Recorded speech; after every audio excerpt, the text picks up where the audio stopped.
Torture and violence by police in custody have been a big issue for the long time.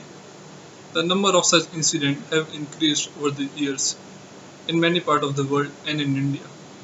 It is a fact that police resort to a third degree method for obtaining confessions and statements from the accused. Such methods often result in serious injuries and even death. Hello everyone, my name is Satyam Shivaj and in this video we will discuss about custodial violence and remedies against it. Let's start with what is custodial violence and what is custodial death. Custodial violence primarily refers to violence in police custody or in judicial custody. It may be mental or physical in nature, and custodial death are the event of the demise of persons who are detained by police during the pre-trial or after the conviction.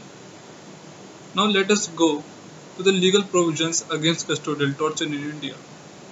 Starting off with the Constitution of India and by virtue of Article 20 Clause 1, which states no person shall be convicted of any offence except for violation of law in force at the time of commission of the act charged as an offence, nor be subjected to any greater penalty than that which might have been inflicted under the law in the force at the time of the commission of an offence. Then there is Article 20 Clause 2 of the Constitution, which states that no person shall be prosecuted and punished for the same offence more than once, and Article 20 Clause 3 of the Constitution, which provides that no accused person will be compelled to be a witness against himself. This is a very important as it acts as a safeguard in obtaining evidence from the accused through coercion and torture. Then there is Section 163 of CRPC, which prohibits the investigating officer from making any inducement, threat or promise under Section 24 of the Indian Evidence Act, but also prevents him from forcing any person to make any statement which he would like to make on his free will. Followed by Section 348 of the Indian Penal Code, which lays down provisions relating to wrongful confinement and prohibits such confinement for extorting any confession or information for detecting any offences or misconduct. Article 21 of the Constitution, that is right to life and personal liberty, does not expressly say anything about custodial torture, but its ambit is quite extensive. The right states that no person shall be deprived of the life of personal liberty except according to the procedure established by law. The right induced constitutional guarantee against torture, assault or injury and thus act as a safeguard. National Human Rights Commission and custodial torture. The National Human Rights Commission of India was established under the Protection of Human Rights Act. The Commission is an embodiment of India's concern for the promotion and protection of human rights.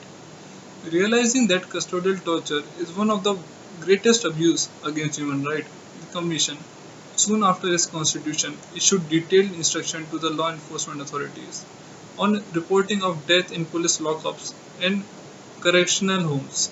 It mandates reporting of custodial death by the DMs and SPs of the district within 24 hours of the occurrence of death, and the videography of post-mortem examination was also made mandatory.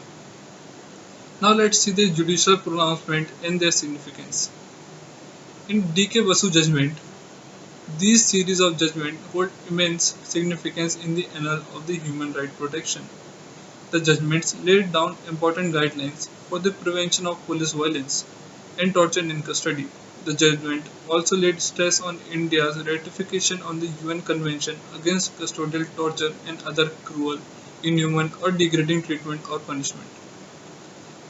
In Joginder Kumar vs State of UP, the Apex Court ordered that no arrest can be made on mere allegation or suspicion.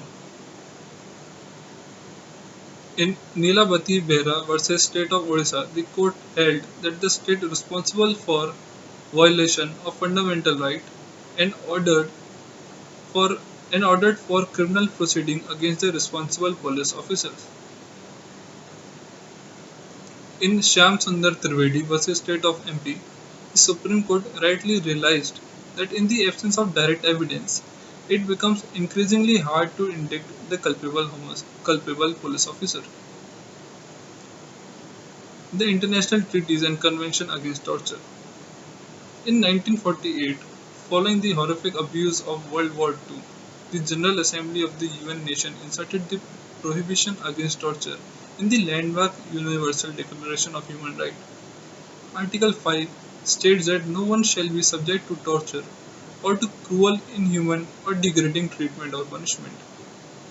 The Convention Against Torture and other cruel, inhuman, degrading treatment or punishment adopted and opened by the UN General Assembly in December 1984 defines torture as any act by which severe pain or suffering, whether physical or mental, is intentionally inflicted on a person for such purpose as obtaining from him or third person information or a confession. It may be inflicted by or at the instigation of or acquiescence of the public officer or other person acting in any official capacity. Now let's talk about the compensation for the victims.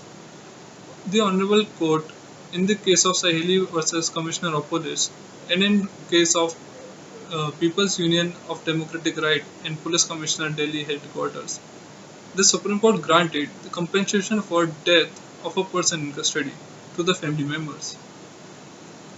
I want to conclude by saying torture continues to remain a preferred tool in the hand of law enforcing authorities, and to extract information and confession or to oppress the marginalized section of society. They abuse their power against all the laws made in favor of detainee. The Supreme Court in plethora of cases has held that it is against the law and has laid down the guidelines, but our law enforcement agencies are not following it. Our only remedy is to approach the Honorable Court and seek justice against such unlawful act. Thank you.